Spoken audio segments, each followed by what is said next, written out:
Alhamdulillah. Alors si t'as pas le million à 30 ans, voire 25 ans ou plus tôt, t'as quelque part gâché ta vie, ou bien t'as pas été assez intelligent. Ça c'est la parole que lancent beaucoup de pseudo, je dis bien pseudo, traders, influenceurs, mythos, vendeurs de formations. Parce que quand on est millionnaire, apparemment on a besoin de vendre des formations à nos jeunes. Et les jeunes, ils pensent que la norme c'est d'être millionnaire. Et ils en font une fin en soi et un objectif suprême. Et ils ne considèrent plus cela, le fait d'avoir de l'argent, comme un moyen pour faire le bien, pour vivre et encore mieux pour se rapprocher d'Allah subhanahu wa ta'ala, puisqu'Allah azza wa jal est satisfait du riche reconnaissant. Il n'y a pas de mal d'avoir de l'argent à partir du moment où tu n'en fais pas une fin en soi, mais c'est un moyen qui te permet de faire le bien, de vivre et de faire le bien autour de toi et de te rapprocher d'Allah subhanahu wa ta'ala sans être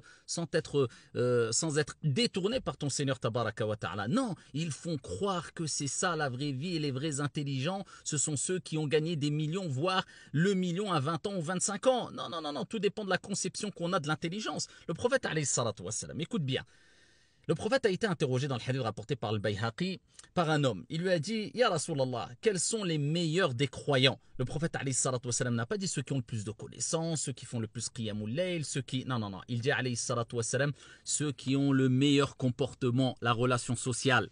Et il dit, quelles sont les personnes les plus intelligentes? Le prophète alayhi salatu wassalam a dit, ce sont ceux qui se souviennent le plus de quoi? Al-Maut, la mort, et qui s'y préparent le mieux, c'est-à-dire intelligemment. C'est-à-dire que les personnes intelligentes, ce ne sont pas ceux qui ont compris qu'il fallait investir dans ce qui est le moins volumineux et qui dure le moins de temps, comme ceux qui investissent tout, je dis bien tout, pour cette vie d'ici-bas, qui dure très peu et qui est très courte et qui peut être, même celui qui a des millions, tout va s'arrêter dans une heure. Non, les vrais intelligents, et c'est logique, c'est une question de bon sens.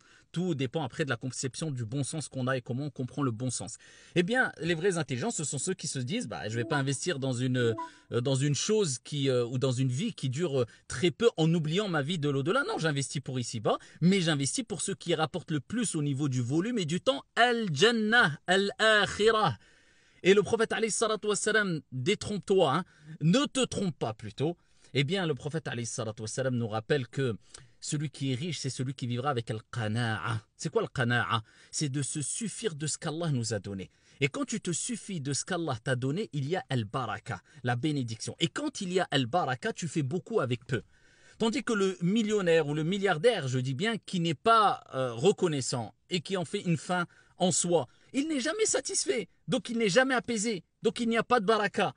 Donc il ne pourra pas faire tout ce qu'il veut vraiment avec la grande quantité qu'il a. Donc tout est une question de qana'a, se suffire de ce qu'on a, et de baraka, de bénédiction, et de garder les pieds sur terre. Garder les pieds sur terre. Celui qui a réussi vraiment, wallah, c'est pas celui qui a 25 ans forcément a été millionnaire ou milliardaire. Encore une fois, s'il l'a été en étant intelligent et sage, sans oublier Allah subhanahu wa ta'ala et son messager alayhi salatu wassalam, et en faisant une priorité pour lui, l'au-delà, il n'y a pas de mal. Mais en général, ce n'est pas le cas malheureusement, ma'al asaf. Non, celui qui a vraiment réussi, c'est celui qui à 20 ans ou 25 ans a rendu heureux ses parents, a rendu joyeux ses parents. C'est celui qui à 20 ans ou 25 ans, ou peu importe, a réussi à faire son pèlerinage avec de l'argent halal, et s'il en avait les moyens. Celui qui a vraiment réussi, c'est celui qui s'est marié tôt et a assumé son rôle de bonhomme comme il se devait, avec un bon comportement. Celui qui a réussi, c'est celui qui a appris le Coran.